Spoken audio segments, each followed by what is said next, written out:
Hi guys, Billy back, and this time we're going to be looking at the Infinity Saga War Machine Mark 1 1/10 scale figure by ZD Toys. Now this has been a long time coming. I've really been looking forward to this. The Mark 1 is one of my favourite War Machine suits in the MCU. And when it comes to Iron Man suits, the ZD Toys have been knocking it out of the park for at least a couple of years now. So I'm really looking forward to seeing what they've done with the War Machine Mark 1 figure. But anyway, here's the packaging. You can see you've got a picture of the figure on the front, Infinity Saga War Machine Mark 1. We've got the official Disney logo because this is in actual fact an official Disney product.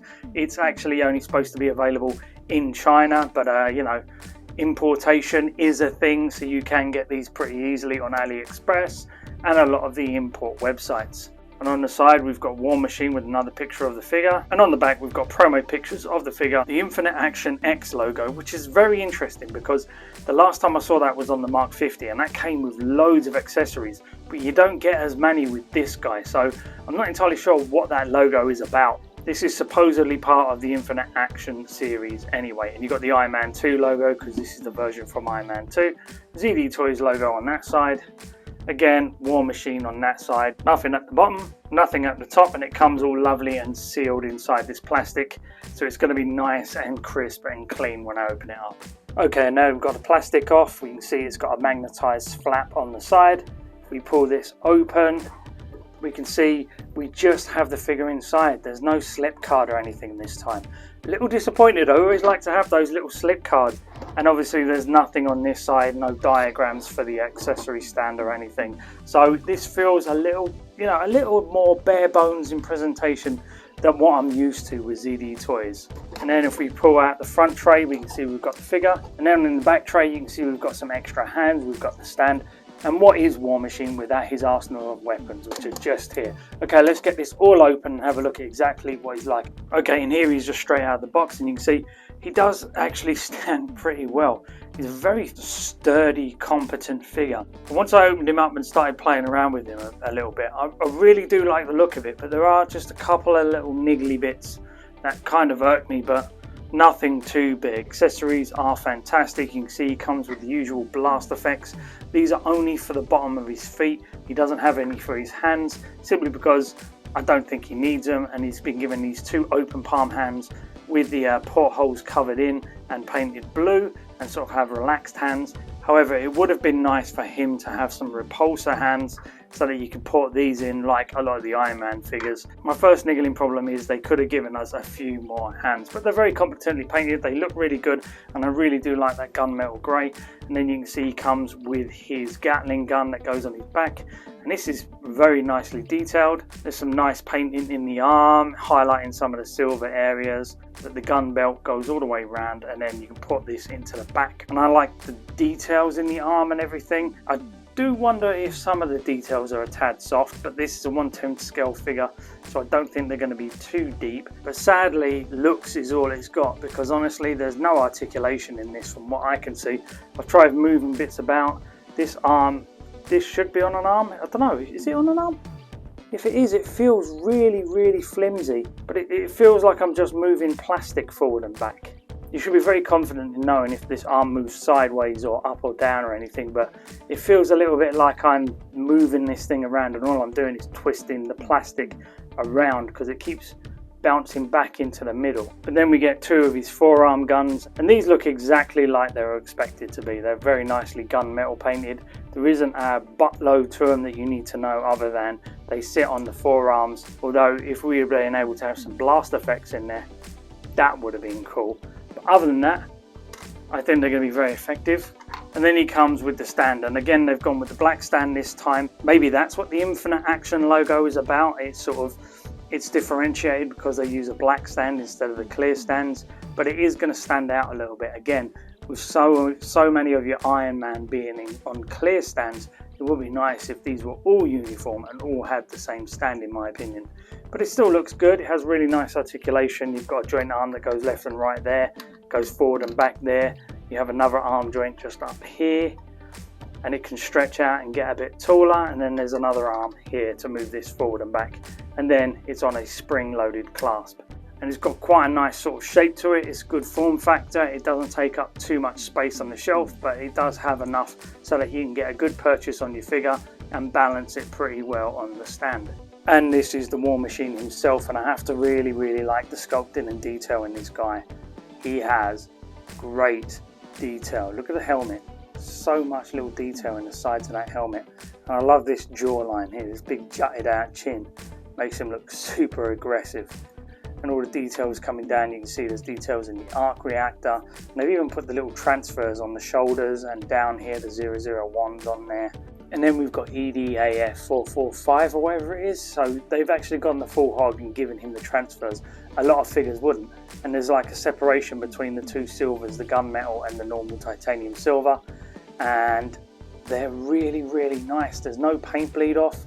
Very well detailed. You can see like the lines are very clean. This is what you expect from ZD Toys now. They are very good at painting these things. It almost baffles me as to how and why we get such terribly painted figures from, say, Marvel Legends and stuff, when other companies can produce things like this at practically the same cost. And look at it, they've even given him sort of like little bronzy gold accents down here in the legs like they should. They've really stepped up the details. Now, one of the problems I have is, this is the niggling issue that I had with the details, is the knee joints. There's no mechanisms inside here. It's very flat and sort of like no sculpting in there, which is a shame. If you come around the back, you can see they've sculpted in the back of the legs, but then on this side, it's very flat and there's no detail in there. Now, normally, if this was like one of the Iron Men, all the detail would be in there, but for some strange reason they haven't done it with this guy, and it is a bit of a shame because I'm actually a big fan of the ZD Toys Iron Man. I think they do an amazing job, especially for the price. So sometimes when they cut corners like these knee joints, it does make me feel a little bit sad, but honestly for the price, I'm surprised all of them aren't like that, to be honest. Yeah, there is definitely good enough detail in there for you to really enjoy the figure. Now, articulation wise, this guy he looks up pretty far. He can look down pretty well.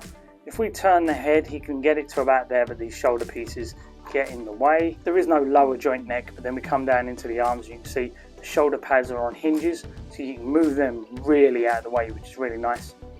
You can get these arms all the way up. You can pop these shoulder joints out as well, so they can come out pretty far, and they can go all the way round. They can move back quite far, they can move forward quite far. It gives them a sort of butterfly joint inadvertently. And then you've got a bicep swivel all the way round. He's got a double jointed elbow, but because of the design of the suit, you can only get to 90 degrees. And then the hands are on ball joints, and they can move up and down and spin all the way around if need be.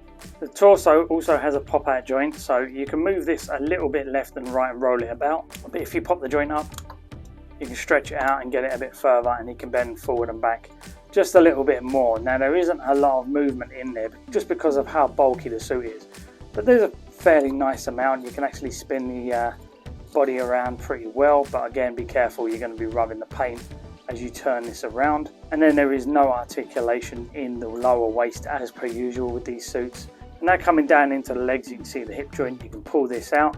This can go far really forward. There is a thigh swivel, but again, the design of the suit restricts the movement a little bit. There is a double bend in the knee, so it can come all the way round, and it actually bends really well. And there is a small amount of ankle pivot, but there isn't a massive amount, simply because of all the plates around the ankles blocking that movement a little bit. And here he is just all armoured up with his guns on full display.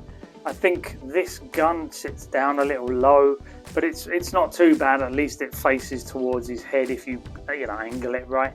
And I have to say, I like all the design of this guy. He does look like a mini Hot Toy. Maybe the original Mark I War Machine Hot Toy rather than the new die-cast version, but still very nice, with some really clean paint applications, really nice details, and just about enough articulation that you can actually pose this guy around and enjoy him. This is honestly the kind of figure I expect from ZD Toys, and they haven't let me down. They have disappointed a little bit with the lack of detail in the knee joints, but that's about it. Maybe the articulation in the gun could have been better. I understand why, this is a budget release. It's not a 50, 60, £100 figure. This is a 20 to 25 pound figure, so it's not going to be on the same scale of quality as a hot toy or something like that. But the small details in here really do make for a very nice display piece on the shelf, and it's just about enough articulation that you can pose him really well. I really like the fact that you can move the shoulder pads completely out of the way. The double bend in the elbow allows you to get just enough articulation for some really cool poses, and the hip joint drop down really does allow for even more articulation, and I was really surprised by just how much movement you can get out of that head. There's nothing on your shelf that will look as better at this price point than the ZD Toys Iron Man figures.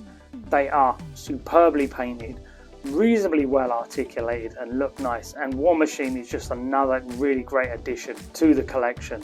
Okay guys, hope you enjoyed the video. Like and subscribe. If you do me a favour now, if you get out of my cave, I'm going to go put this guy on my desk with all my other ZD Toys Iron Man. I really expect that they're going to make an LED light up version, which will cost a little bit more than this guy, but I'm really looking forward to that because I do like me a light up ZD Toys Iron Man. They're just fantastic. Thanks a lot guys. Bye bye.